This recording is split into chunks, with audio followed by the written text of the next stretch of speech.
चलिए, सबसे पहले कंपनी का फंडामेंटल। हम लोगों को जो यात्रा करनी है, पूरी जर्नी तय करनी है, वो 3 भाग में करनी है। मैंने ऑलरेडी आप लोगों को बता दिया है। पहली यात्रा जो है वो आपकी कंपनी का फंडामेंटल स्ट्रक्चर होता है। फिर दूसरी जो यात्रा होती है वो टेक्निकल स्ट्रक्चर होता है। और जो तीसरी वाली होती है वो आपकी केस स्टडी, मतलब आप उसमें अलग अलग कंपनियों को अलग अलग तर्क से समझने की कोशिश करेंगे, जहां आपका एक फिक्स्ड माइंडसेट टूटेगा। जैसे यह बड़ी कंपनी है तो अच्छी ही होगी, तब उस पर डिस्कशन। तो इसको केस स्टडी के माध्यम से हम लोग समझेंगे। और चौथा जो पिलर होता है वो होता है रिसर्च।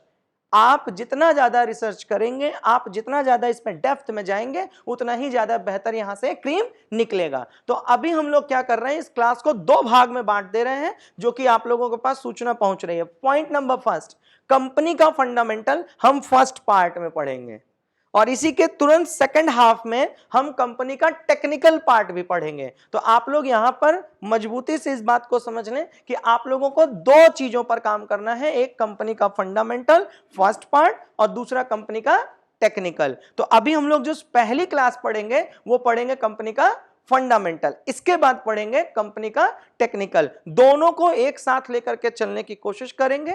कहीं अगर आपको कोई समस्या होगी तो आप मेरे से डिस्कशन लाइव तो करेंगे ही करेंगे, साथ ही साथ आप अपने ऐप पे जाके चैट बॉक्स पे जाकर जो भी क्वेश्चन आपको नहीं समझ में आएगा इन फ्यूचर, अभी से लेके पूरे 12 महीने तक, तो आप वहां चैट बॉक्स पे डाल देंगे। और उसी ऐप में एक जगह बनी हुई है पूछताछ सीरीज, उस पे उस क्वेश्चंस के संदर्भ में आपसे चर्चा परिचर्चा लाइव होगी।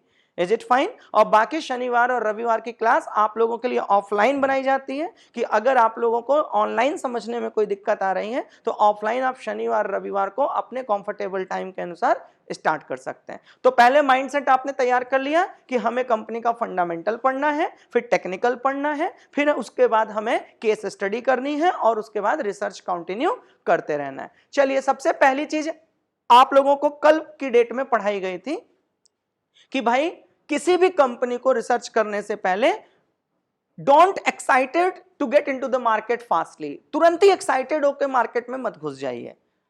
इसके बारे में कल हम लोगों ने पढ़ा था। अब इसी में 2 भाग और निकल कर आएगा। पहला भाग क्या होगा, जो कि आपका 40% होगा। तो जो अभी तक बात हो रही थी fundamental, technical, case study, it is all about the 40% role, जिसको हम लोग कल डिस्कशन किए थे। And what about the 60%? That is the psychology, हमारा मनोविज्ञान, हमारा चरित्र, हमारा काम करने का तरीका, ये होगा हमारा 60%। तो 40% इज योर दिस थिंग्स, 60% हम कौन हैं, हम कैसे हैं, हम कैसे सोचते हैं, like that like that like that. तो 40% सिलेबस के साथ साइड में मैं साइकोलॉजी की क्लास को भी मेंटेन करता रहूंगा। और आपको पहला काम क्या करना है कि ट्रेड सेटअप पर जाना है। ट्रेड सेटअप क्या होता है, अब थोड़ा सा मैं आप लोगों को उसको समझाता हूं। ट्रेड सेटअप में आपके पास अपना एक मोबाइल फोन और अपना एक स्क्रीन होना चाहिए। स्क्रीन में चाहे आपके पास लैपटॉप हो, चाहे टैब हो, चाहे बड़ी स्क्रीन हो, इंटरेक्टिव पैनल हो, एटसेट्रा एटसेट्रा। मोबाइल फोन होना चाहिए जिससे आप उसे किसी भी समय पर एक्सेस कर सकें। मतलब 2 से 3 मल्टीपल स्क्रीन जितना आपके पास होगा वो आपको और बेहतर तरीके से एक समय पर सारी चीजों को दिखाएगा, तो आपका डिसीजन पावर बढ़ेगा। अब यहां पर कुछ दूसरी चीजें, जहां पर आप ट्रेड करिए, जहां पर आप अपना इस तरीके का सेटअप बनाइए, तो कोशिश करिए उसको इंडिविजुअल रखने का, मतलब एक पर्सनल रूम उसको बनाइए जहां पर आप अपना पूरा सेटअप रखिए। वहां पे लैपटॉप, जो भी XYZ आपके पास सामान हो, उस जगह पर हमेशा कोशिश करिएगा कि ट्रेड के वक्त, इन्वेस्टमेंट के वक्त, जो आपने अपना ट्रेड सेटअप बनाया है उस टाइम पर किसी दूसरे व्यक्ति के साथ कोई चर्चा परिचर्चा ना करने की, और उस व्यक्ति को तो बिल्कुल अपने साथ ना रखने की जो स्टॉक मार्केट के बारे में नहीं जानता है। अन्यथा आपको ऐसा लगेगा कि ले लें क्या, वो आपको कहेगा एक बार ले लो यार, तुम तो ऐसा डर रहे हो। क्यों? क्योंकि उसको उसका अल्ली बेते से नहीं पता।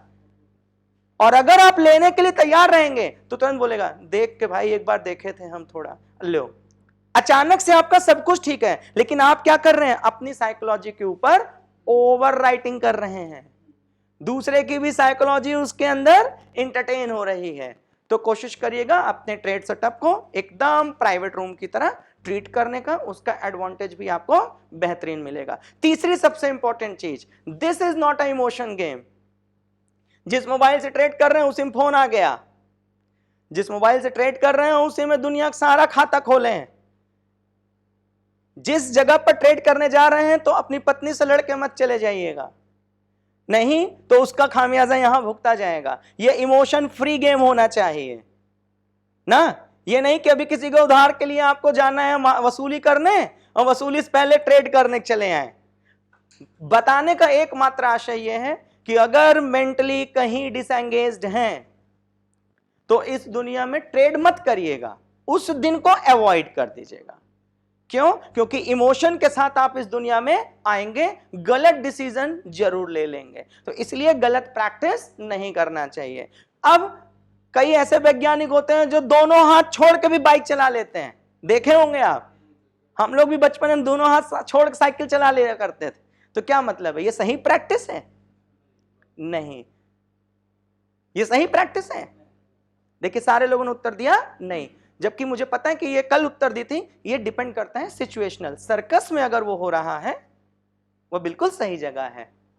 300 के स्पीड से अगर आप गाड़ी चला रहे हैं और अगर वो फॉर्मूला रेस 1 हो रहा है तो बिल्कुल सही है, बशर्ते गलत चीज को गलत जगह फिट मत कर दीजिएगा।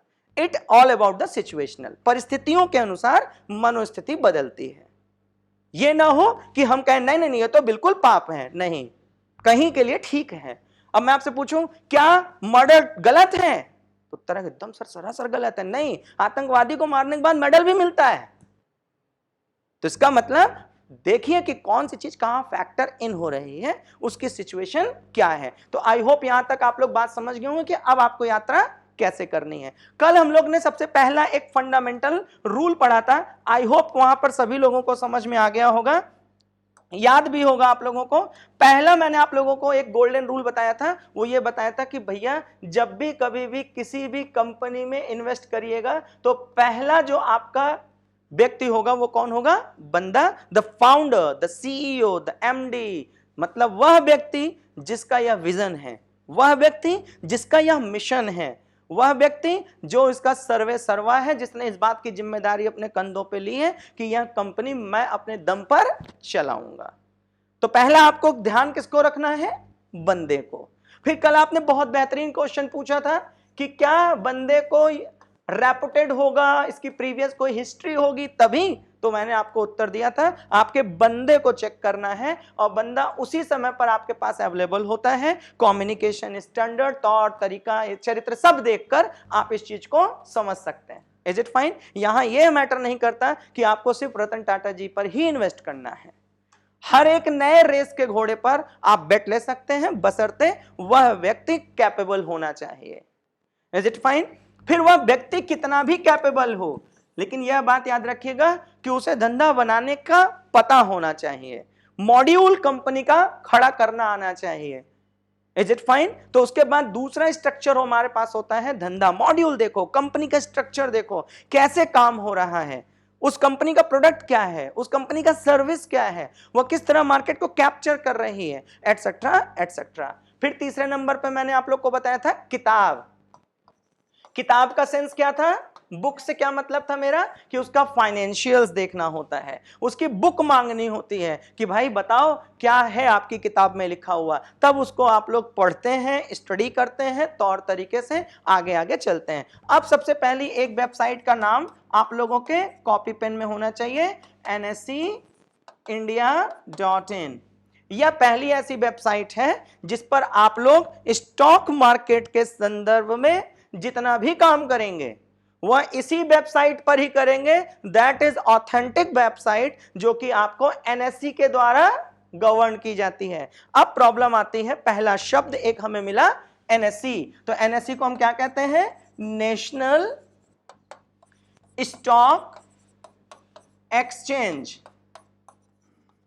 नेशनल स्टॉक एक्सचेंज ये गवर्न करती है, इसके ऊपर जो गवर्नेंस बॉडी बैठी होती है उसको हम कहते हैं सेबी। सेबी के द्वारा सारी चीजें गवर्नड होती हैं, ये आपके गवर्नमेंट के द्वारा गवर्नड होती हैं। क्लियर हो गया? बात समझ आ गई? तो NSEindia.in पर जाकर आप किसी भी कंपनी के संदर्भ में किसी भी प्रकार की कोई भी जानकारी ऑथेंटिक रूप से ले सकते हैं। मान लीजिए इसी के कॉम्पिटिटर में there are number of website, जो कि आपको इस तरह की जानकारियां दे रही हैं। मैं ये नहीं कह रहा हूं कि वह वेबसाइट अच्छी जानकारी नहीं दे रही हैं, वह दे रही हैं, बशर्ते एक बार वहां से देखने के बाद फाइनल उस आर्टिकल को एनएससी इंडिया पर जरूर क्रॉस चेक कर लीजिए, जिससे ऑथेंटिसिटी जो है वो आपकी क्लियर हो जाए। आई होप समझ में आ गया एनएससी इंडिया। उसके बाद आपके पास एक वेबसाइट स्क्रीनर होनी चाहिए, screener.in। क्लियर हो गया। फिर आपके पास एक दूसरी वेबसाइट होनी चाहिए screener.in, जहां पर आप जाकर के इस बात को देखते हैं कंपनियों का ज्यादा से ज्यादा रिसर्च। ठीक है, तो यहां आप ज्यादा से ज्यादा रिसर्च देखते हैं। कुछ इसकी कॉम्पिटिटर हैं तो आप उनको भी फॉलो कर लीजिए, जैसे moneycontrol.com या .in। यह आपके पास तीसरी वेबसाइट है जिस पर आपको काम करना है, जिस पर आप लोगों को थोड़ी सी प्रैक्टिस करनी है। फिर चौथी चीज, जब आप टूल्स की प्रैक्टिस करेंगे, चार्ट्स की प्रैक्टिस करेंगे, तो चार्ट और टूल के लिए आपके पास tradingview.in, आप इस वेबसाइट को फॉलो करेंगे तो आपके पास इतनी वेबसाइट्स के बारे में जैसे जैसे हम लोग एक एक कदम आगे बढ़ेंगे वैसे पैसे अन्य जितनी भी चीजों की जरूरत है मैं यहां पर डिस्प्ले करता रहूंगा। बेसिक्स में हमें nscindia.in, screener.in, moneycontrol.in और tradingview.in, इस पर हमें हर दिन एक बार थोड़ा ना थोड़ा प्रैक्टिस करना चाहिए। कभी ना कभी घूम फिर करके यहां पर एक बार जरूर विजिट कर लेना चाहिए। उससे जो है आप लोग लगातार अपडेटेड रहेंगे और लगातार सारी जानकारियां आप तक पहुंचते रहेंगी।